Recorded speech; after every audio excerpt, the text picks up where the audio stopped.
MK Party marks first anniversary with celebration and vision for the future.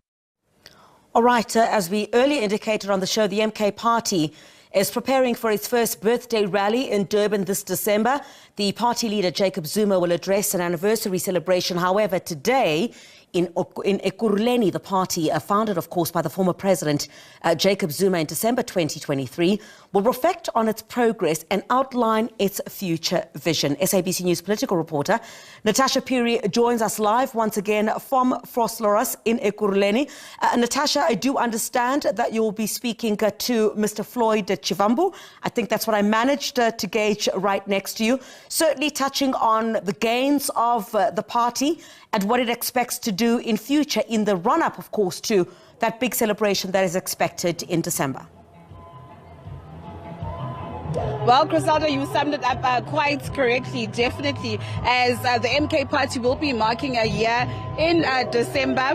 We've got the Secretary General of the party, Mr. Floyd Shivambu, and he'll be gaining stock of the achievements of the party in a year, and of course the negatives, positives and negatives.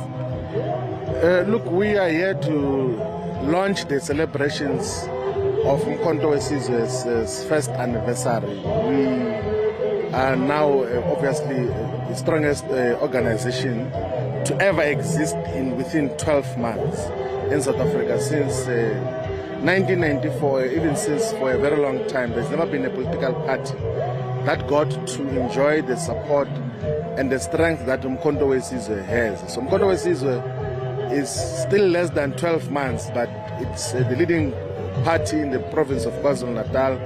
It is the official opposition in parliament, it's the official opposition in Mpumalanga. It's represented in 7 out of the 9 provincial legislatures. But it's gaining a lot of traction. It's attracting the best of brains in terms of the people who are supposed to lead the organization. So we are starting these programs today here, and then tomorrow we're having other programs in Ilembe district, in Mandeni, but also in Mpumalanga and Mkhonto municipality, where Mkhonto weSizwe enjoys more than 55% of the support as per the 29 May 2024 elections. So we're an organization that is worth celebrating for an organization that is less than 12 months. It is an organization which has got a long journey ahead of it. We still have a lot of work to do in consolidating the ground. There are provinces where Mkhonto weSizwe has not yet gained proper traction. And the work which we are busy with now, as we mark the first year, is to consolidate our presence in many other provinces, in the Northwest, in Free State, in Limpopo, in the Northern Cape, in the Western Cape, in the Eastern Cape. And there is something to work with, and we'll be able to consolidate a clear agenda. And we're quite confident that moving forward, we're going to be the majority organization in all South Africa's electoral politics, whether it's local government elections or national elections. That is who we are as Mkhonto weSizwe. Apart from consolidating your numbers and building structures, on the ground, you've just noted the positives of the party. But as a party, what can you do better? I mean, you speak about the recent appointments that you've made. I tweeted yesterday the recent appointment of Dr. Tanti, and somebody had said on social media that, listen, the MK party is just, a party of criminals, people who've been implicated in wrongdoing in the past. How do you respond to such claims? I know the Constitution says of the party you don't respond to, people bashing the party, but how do you respond to such claims? I don't know. There's no anyone who is implicated in wrongdoing within Mkhonto weSizwe. Zero. There is no one who has ever been convicted. They mentioned the likes of John Ndlela. Look, John Ndlela issues are issues that have been clarified long time ago, and that is something that possibly happened in the early 1990s, and that have got nothing to do with the politics of Mkhonto weSizwe. But one thing which you can say about Comrade John Ndlela, the national organizer, is that he's administratively astute. He knows what he's doing. He's putting up systems together. Of course, we're working together as Secretary General of Mkhonto weSizwe. And we have to bring in now Dr. Tanti to become the Treasurer General, because with now major responsibilities, but also with a lot of financial resources that come from national parliament, from the provincial legislatures, you need high skill to audit and account for those finances. And here we've got a doctor a senior lecturer in the University of Cape Town, a doctor of finance, who has got a PhD in finance, and then we assign him the responsibility of being the Treasurer General. That just demonstrates the seriousness of the organization, that we're an organization that is based in meritocracy. Actually, meritocracy is even part of our constitution, to say that let us assemble the best of the best in society to lead us. So in every sector that we want to play a role, we then identify people who know just what we should do. Look at, in terms of our committees as well. Check our Economic Transformation Committee. It's people who know what they are supposed to be doing. On social transformation, our National Disciplinary Committee is chaired by a former judge of a high court who understands the details of legalities and justice and all the procedures that have to happen.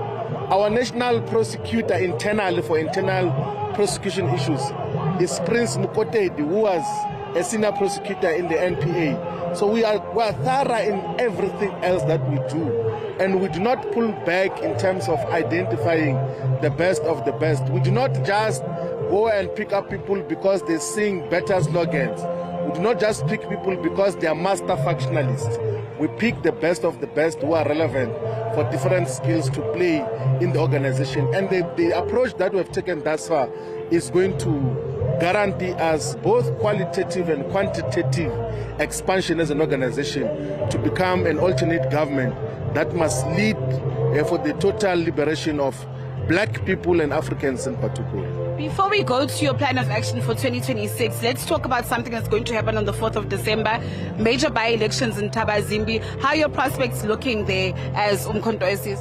Now look, in Thabazimbi municipality, we have fielded candidates for all the 12 wards in Thabazimbi, and we have chosen community activists and leaders. So it's people whom the community is aware of.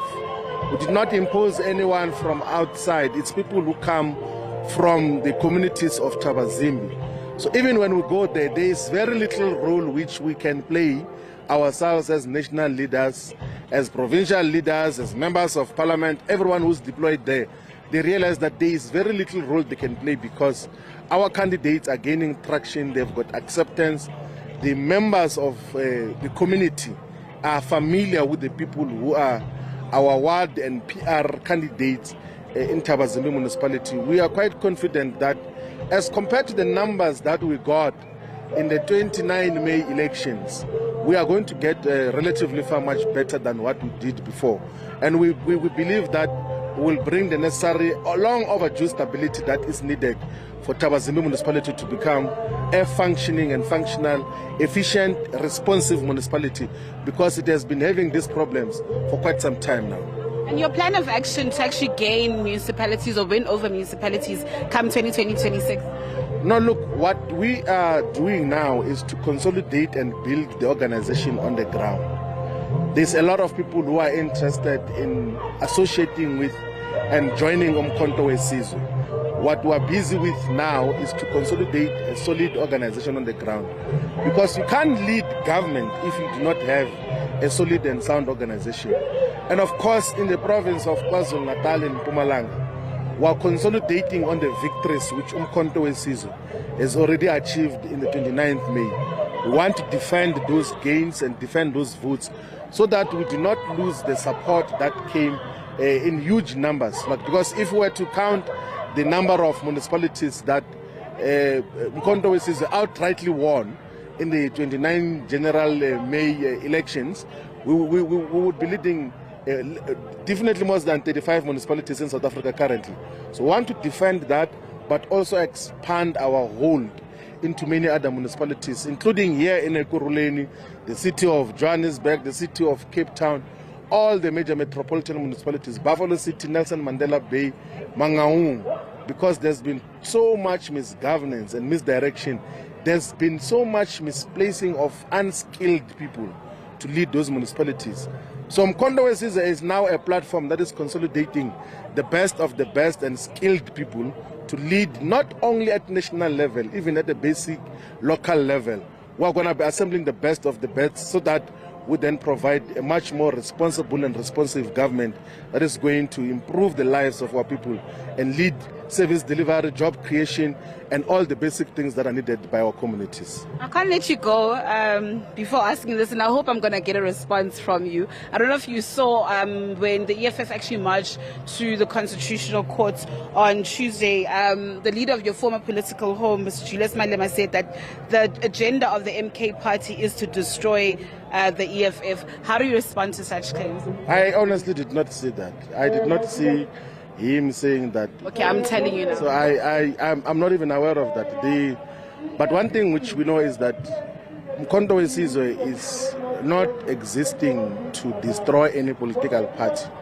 We are appealing to majority of the voters of South Africa. There's no need to destroy the economic freedom fighters. No, the MK can get 2/3 of majority in terms of the vote in South Africa without taking a single vote from the EFF. The EFF was not voted by 91% of the people of South Africa. So there is no need to concentrate our energy in trying to destroy the economic freedom fighters. Our focus is to persuade a majority of the people of South Africa, but is to persuade a lot of progressive forces to associate with Mkhonto Wesizwe. And we are successfully doing such, and because that is the agenda that we think we should consolidate on. We are not in the business of destroying political parties. Those who join Mkhonto Wesizwe, whether they were members of the ANC or EFF or DA or ATM or whatever organization, they do so out of their own political consciousness. These are adults who fall into superior alternatives.